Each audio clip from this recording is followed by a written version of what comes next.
नमस्कार दर्शकों, आप सभी का रहस्य रास्ता के YouTube चैनल पर स्वागत है। दोस्तों, आप सब आज की दुनिया व आज के भारत की रहस्यमयी व श्रापित किताबों के बारे में तो जानते हैं। हमने भी आपको अपनी कुछ वीडियोस के द्वारा उनके बारे में कई बार बताया है। लेकिन दोस्तों, क्या आप जानते हैं, हमारे भारत देश में ही कुछ ऐसी पुस्तक भी मौजूद है जो कि प्राचीन भारत से ही रहस्यमयी मानी जाती है।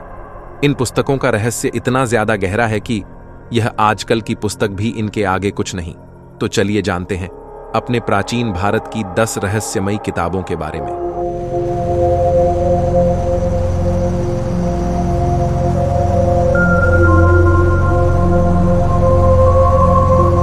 नंबर 1, लाल किताब। भृगु संहिता से भी कहीं अधिक ज्ञान है लाल किताब का। कहा जाता है कि बहुत प्राचीन काल में आकाश से आकाशवाणी होती थी कि ऐसा करो तो जीवन में खुशहाली होगी, बुरा करोगे तो तुम्हारे लिए सजा तैयार कर दी जाएगी। हमने तुम्हारा सब कुछ अगला पिछला हिसाब कर रखा है। कहते हैं इन आकाशवाणी को लोग याद करके रख लेते थे और पीढ़ी दर पीढ़ी सुनाते थे। बाद में इन रहस्यमयी आकाशवाणी के द्वारा प्राप्त हुए विद्याओं को कुछ लोगों ने लिपिबद्ध कर लिया था। जब 1939 ईस्वी में रूपचंद जी ने इसे लिखा, तब वह कहते हैं कि उनको हिमाचल से एक पादुलिपि प्राप्त हुई थी। तब उन्होंने उस पादुलिपि का अनुवाद किया था जो ज्योतिष शास्त्र में पारंगत है। वह जानते हैं कि लाल किताब ज्योतिष की पारंपरिक प्राचीन विद्याओं का ग्रंथ है। यह विद्या उत्तरांचल और हिमाचल के हिमालय के सुदूर इलाके तक फैली हुई है। बाद में इसका प्रचलन पंजाब से लेकर अफगानिस्तान तक फैल गया। बाद में अंग्रेज के काल में इस विद्या की बिखेरे सूत्रों को इकट्ठा कर जालंधर निवासी पंडित रूपचंद जोशी ने सन 1939 ईस्वी को लाल किताब के फरमान नाम से एक किताब प्रकाशित की।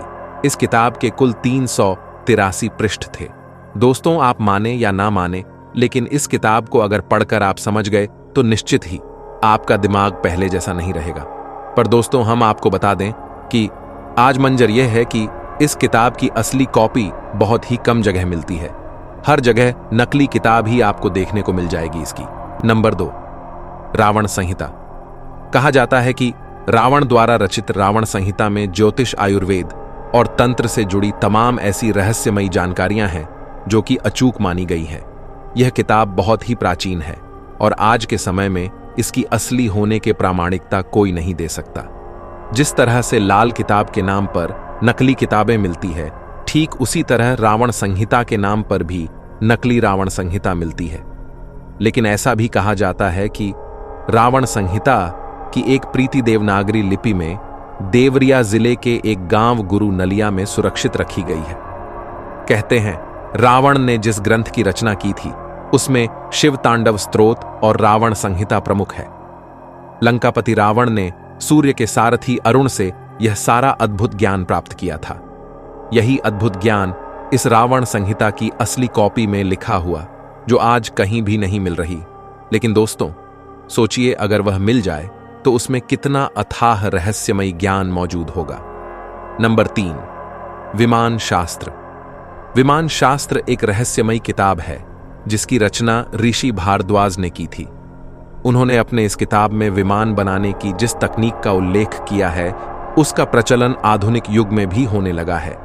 ऋषि भारद्वाज ने यंत्र सर्वस्य नामक बृहद ग्रंथ की रचना की थी और इस ग्रंथ का कुछ भाग स्वामी ब्रह्मा मुनि ने विमान शास्त्र के नाम से प्रकाशित करवाया था। कहते हैं इस दिव्य ग्रंथ में उच्च और निम्न स्तर पर विचरण करने वाले विविध धातुओं के निर्माण का विवरण मिलता है। दोस्तों, आपको यह बात जानकर हैरानी नहीं हुई कि इतने वर्षों पहले हमारे भारत में इतने महाज्ञानी मौजूद थे जिन्होंने विमान बनाने तक की तकनीक का पता लगा लिया था। दोस्तों, आज की वीडियो बनाने का हमारा मुख्य उद्देश्य यही है कि आपको प्राचीन भारत की महाज्ञान प्राप्त कराने वाली रहस्यमयी किताबों से अवगत कराया जाए। इसलिए इस वीडियो को अंत तक जरूर देखिएगा। नंबर 4, सामुद्रिक शास्त्र। मुख्यतः सामुद्रिक शास्त्र मुखमंडल तथा संपूर्ण शरीर के अध्ययन की विद्या है। इस विद्या का अनुसरण वैदिक काल से ही किया जा रहा है।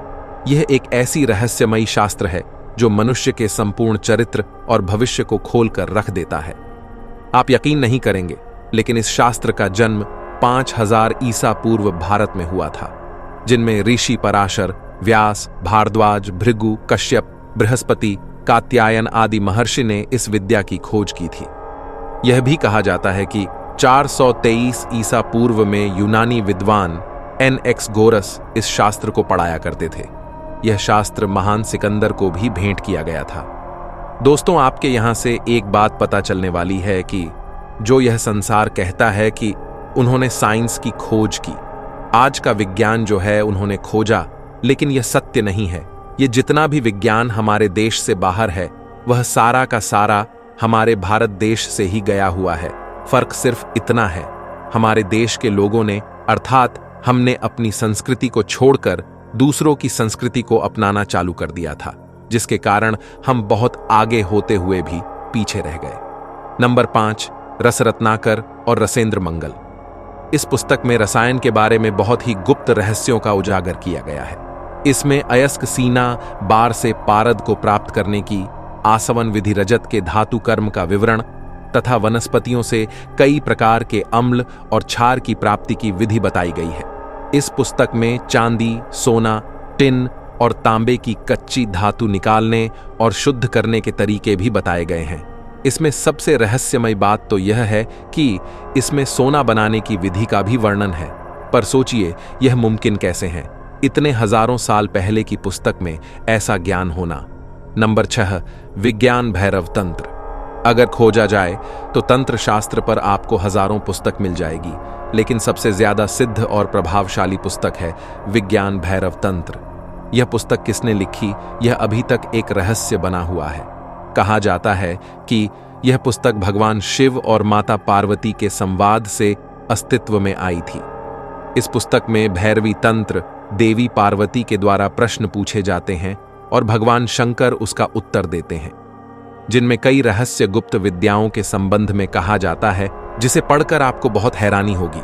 इस वीडियो में आगे बढ़ने से पहले अगर आपको यहां तक की जानकारियां अच्छी लग रही हैं तो इस वीडियो को लाइक करें, शेयर करें और अपना एक प्यारा सा कमेंट जरूर करें। और अगर आप हमारे चैनल पर नए हैं तो कृपया हमारे चैनल को भी सब्सक्राइब करें।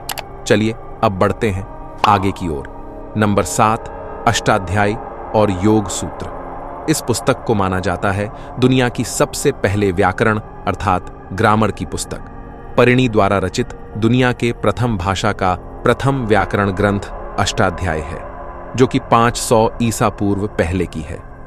इस किताब में कुल 8 अध्याय हैं, इसलिए इसे अष्टाध्यायी कहा जाता है।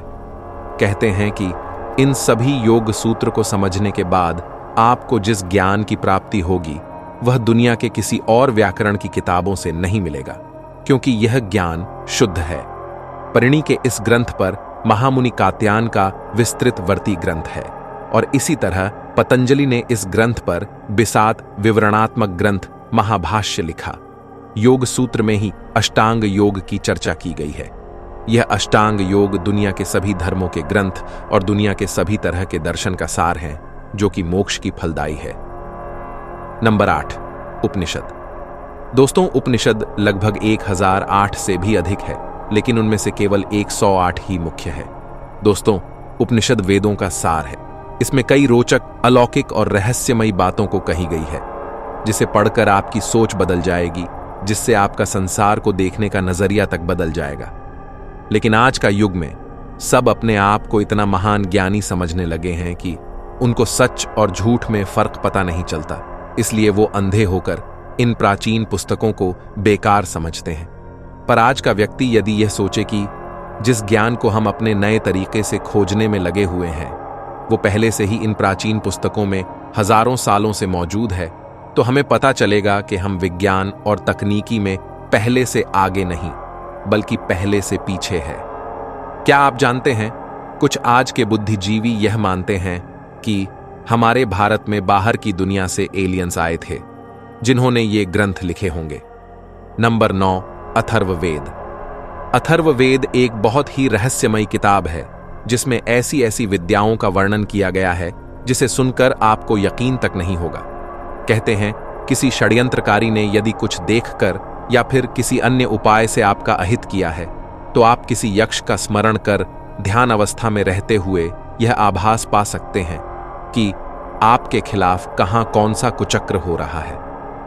हम में से कई लोगों ने रेकी विद्या का नाम सुना है, जिसे हम लोग जापानी विद्या मानते हैं, लेकिन संवर्ग विद्या जो उपनिषद योगेश गाड़ीवान को आती थी, यही गाड़ीवान ही रैक ऋषि थे। रैक ऋषि ने विराट से छड़ते ऊर्जा को सीधे सीधे ग्रहण करने की विद्या अपनाते थे। अथर्ववेद में सम्मोहन विद्या का भी विस्तार है। सम्मोहन विद्या को ही प्राचीन विद्या में प्राण विद्या या त्रिकाल विद्या नाम से पुकारा जाता था। कुछ लोग इसे मोहिनी और वशीकरण विद्या भी कहते हैं। अंग्रेजी में ऐसे हिप्नोटिज्म कहते हैं। यह सारी विद्या हमारे अथर्ववेद में संग्रहित है। पहले इस विद्या का इस्तेमाल भारतीय साधु संत सिद्ध और मोक्ष प्राप्ति करने के लिए किया करते थे, लेकिन जब यह विद्या गलत लोगों के हाथ में लग गई, तब उन्होंने इसके माध्यम से काला जादू से लोगों को बस में करने का साधन बना दिया। दोस्तों, हमारे भारत के शास्त्रों का अनुसरण करके दूसरे देशों ने इन्हें अपने तरीके से लिखकर इन रहस्यमयी विद्याओं को अपने देश के नाम से उजागर किया, पर जो भी इनका मूल है वह तो हमारे भारत के वेद शास्त्र ही है। हमारे भारत के वेद शास्त्र और पुराणों में सारी लौकिक और पारलौकिक बातें लिखी हुई है, जिनका अनुसरण करके हमारे मन के सारे द्वंद्व मिट जाएंगे। दोस्तों, हमारी हमेशा से यही कोशिश रहती है कि हमारे भारत की वेद पुराण से महत्वपूर्ण बातों को आपको बताएं, ताकि आपको यह महसूस हो कि हमारा भारत सभी तरह से परिपूर्ण था, परिपूर्ण है और आगे भी परिपूर्ण रहेगा। नंबर 10, बेताल पच्चीसी। हम सभी बेताल पच्चीसी की कहानी से अवगत हैं, जो कि भारत की सभी लोकप्रिय कथाओं में से एक है। बेताल पच्चीसी की यह कथाएं राजा विक्रमादित्य की न्याय शक्ति का हमें बोध करवाती है, जिसमें बेताल राजा विक्रमादित्य को प्रतिदिन एक कहानी सुनाता है और अंत में राजा से एक ऐसा प्रश्न पूछता है कि राजा को उसका उत्तर देना ही पड़ता है। बेताल ने राजा से यह शर्त लगा रखी है कि राजा अगर बोलेगा तो वह राजा से रूठकर फिर से पेड़ पर जा लटकेगा, लेकिन यह जानते हुए भी कि सवाल सामने आने पर कि राजा से चुप नहीं रहा जाता। इसे भारत की सबसे पहली घोस्ट स्टोरी माना जाता है। माना जाता है बेताल पच्चीसी के कहानी का स्रोत राजा सातवाहन के मंत्री गुणाढ़ द्वारा रचित बड़काहा नामक ग्रंथ को दिया जाता है, जिसकी रचना 495 ईसा पूर्व में हुई थी। कहा जाता है कि यह किसी पुरानी और प्राचीन भाषा में लिखा गया था और इसमें 7 लाख छंद थे। आज इसका कोई भी अंश कहीं भी प्राप्त नहीं है, इसलिए इसे भी रहस्यमयी किताब माना जाता है। आज की वीडियो में बस इतना ही। आशा करते हैं आपको आज की वीडियो में दी गई जानकारियां अच्छी लगी होगी, इसलिए इस वीडियो को लाइक करें, शेयर करें और हमारे चैनल को भी सब्सक्राइब करें। चलिए अब मिलते हैं आपसे अगली वीडियो में। धन्यवाद।